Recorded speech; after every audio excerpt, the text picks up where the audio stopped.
Hello, hello. This is Celeste. We are on the Sales Edge podcast. I am with Randy. We've been chatting ahead of time, pre-recording 30 minutes, and I'm blown away by the unique story. I can't wait for you to share it with our listeners here.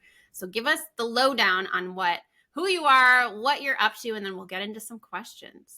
Well, thank you for having me, Celeste. And we didn't plan the red for those of you that Yeah. are listening on audio. We were both wearing red today. Oh, great minds think alike. So I think what I'd like to share with everyone is, sales is a wonderful place to be. It's not a dirty word. And the other thing that I'd like to share is that we need to give people more chances in sales. And what I mean by that is I'm actually a clinical scientist turned revenue growth leader. And everyone goes, science, sales. This is how I break it down. So as a scientist, I was trained, number one, to fail. That's what running experiments do. You iterate to get the right outcome. Well, think about sales in your go-to market motion. What are you doing? You need to know your numbers, where you need to improve, and you are constantly iterating, whether it's, ACV, having a larger contract value, or whether it's, getting more inbound, or whether it's, conversion rates. Whatever it is, that's what we do. So I was literally trained to fail and experiment. And that's exactly what I do as a sales leader. And for anyone who's thinking, okay, that's all good and well, Randy, but how did you transition? I think it's also important, like I said, giving people a chance, as I already said. And I was fortunate enough that as a leader over, a life sciences group, I had a network who's like, you would be really good at actually selling. So I took a chance on myself, stepped down, set my ego aside and said, I need to learn, took an individual contributor role, which meant a lower title and less pay. And in that first year, I blew away the number that I was given by 2.5 times. And not only that, they asked me, okay, if you can do that on your own at a startup where no one taught you how to do it, you just went out and did it, can you teach a team? And I was like, okay. And so if I can do it, anyone can. And if you are like even considering like, oh, I don't have the skills, you do have the skills. There are lots of transferable skills. And I know myself as a leader, when I'm looking at resumes, I'm not just looking at the piece of paper, I'm looking at the whole person, because there's things that can be taught and there's are things that you bring to the table, right? Whether it's transferable, your attitude. And one of the biggest things in sales is being coachable, right? So that's one of the things that I just like to share about myself is scientist to revenue growth leader. And now I'm just a mad scientist obsessing over the go-to market motion. Right. Obsessing over that data. So I think you touched on it a little bit, that sales edge. If this was the only clip someone heard and we were asking, hey, Randy, what do you consider your sales edge aside from scientists to where you are now? How do you sum that up? Well, this is going to be a little contrarian. A lot of people think that your edge is, ooh, what tech tools do you have? If you don't have tech tools in your bag, how are you going to do it? It's not about the tech tools. It's about you as the individual and the skills that you have. So I'm always investing in myself. Here I am, been doing this for quite a while, but guess who's taking course after course? Why?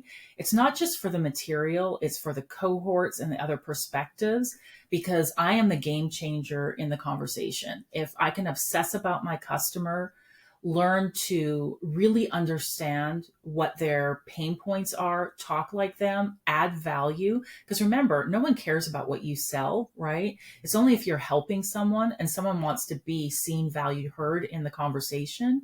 That is the game changer, is you. And as soon as you get that growth mindset and really focus on upskilling yourself, you will see results and you will go further than you thought you could. Look at me. I'm SVP of Sales, Marketing, Customer Success. I am living proof of this. I just started investing in myself. And honestly, when I went into sales, I had no idea. Miller Hyman, Medic. I was like, I know a lot of acronyms because I've been in healthcare and life sciences, but I don't know those. Yeah, and you and I were chatting a little bit earlier. So anybody who is entering sales right now is in such a different place. I mean, obviously every generation can Yeah. say this, right, as time goes, but the tech tools have skyrocketed. And you and I chatted about our when we both entered the market. But I think it's safe to say when we were both in sales, it and started out, it was the grassroots effort. Like tech wasn't a thing. Mm-hmm. And so you really are doubling down on what do I know about my prospective buyer? What language do they speak? Where can I find them? I mean, this was back when there were like pagers and there wasn't really, I mean, email was like just starting to come out, right? In the like 2000s. So we lived through a time when all you had was yourself, right? You didn't Yeah. have all this fancy tech to hide behind, this tech stack. And so, taking a step back for our modern day sellers, if you strip all of that away, who are you at the core? How are you pouring into yourself so that you can align with your buyer and your customer, but also find that confidence in your own voice? You and I had talked about that, like finding your voice and not being afraid to stand up. You had mentioned, and something I want to share here when we talked off air is you have all of these people that have worked for you or work with you who say, Randy, I would do anything to be on your team. What does that stem from? I think it's because I'm a lifelong, I call it serial learner. Mm. You know, I've checked my ego, and I always am so excited to share and not only invest in myself, but invest in my team and helping them succeed. I don't always have the best ideas, right? So I just surround myself with people who really want to learn and are coachable. And because I've invested in them and seen them soar, like I said, it's one of the things I'm most proud of is that literally, I still keep in touch with, the team members that I've had in the past. And the fact that they say, hey, if you had an open position or if you asked me to come work for you, I would work for you again. And I think it's a testament to leadership, and I consider leadership a privilege, which is another thing. And if you're not investing in your people, you know what are you doing, right? Like, I'm not a hands-off leader, and I'm not saying I micromanage, but what I'm saying is I coach to the individual. What do you need to be successful? Everyone learns differently, Mm-hmm. and everyone needs help in a different space, in a different way. But I'm also the person who has seen something in you and believes in you, and I will keep on you till you believe it in yourself. Yeah, that's so awesome. And I love how you said, leadership is a privilege. And I was looking at something yesterday, which I think I wrote back a barf emoji on LinkedIn, and it was a sales a sales leader who had posted this really cringy job, and all the sentences start with I, like, I'm looking for this. If you're not willing to do this, this isn't for you because this is how I run the team. And it screamed, well, this is a very I mean, who knows, a very selfish leader. And we're in a day and age when people will jump ship, Mm-hmm. and something that keeps a team and keeps people together really is this culture. And a lot of it stems around the leadership. Yeah. That leaders have to be investing in yourself as leaders, right? My father's 78. He has a $10 million business.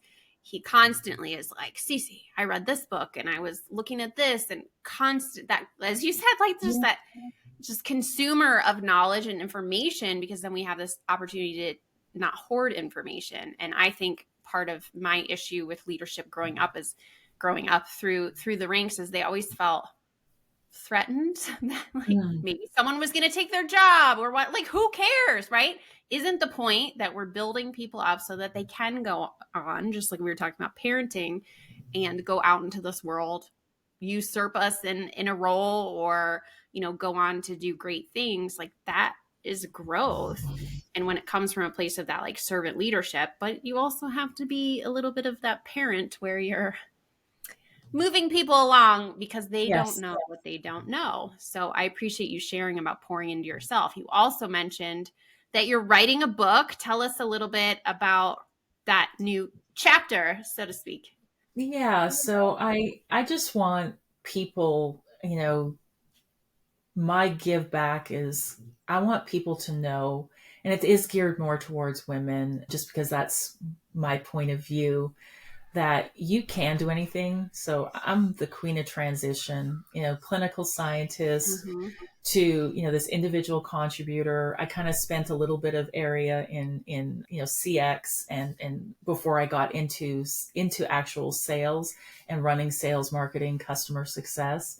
But I want people to realize that everyone has it within them, and anyone can change at any time. And whether you've had success or failure, your past does not define your future. And I'm super excited just to share my journey and my story in the hopes that it inspires others to either, take a leap of faith or just ponder and be curious about what if, and giving them, that space to think about what they want to do in their lives. Yeah, that's so wonderful. I'm excited to have heard about the journey. It obviously inspires my own journey, and for everybody out there, I think we're both in alignment. Like, everybody has a great story to tell. Everybody has that book, whether they write it or not, that is this like running dialogue that people want to hear. We are all inspired by others' journeys. I'm definitely inspired hearing how you've gone from this like mad scientist, right, into your current role.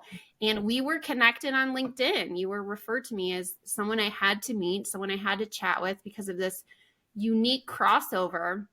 And it so aligns with early on in my career. I wasn't in sales. I was in association management, event meeting management, and someone took a chance on me. I went through 7 interviews and landed a director of sales role. And I couldn't even tell you what the industry was, any acronyms. Like I was flying blind, but somebody took that chance on me, just like you took that chance on yourself and said, I'm going to go for it.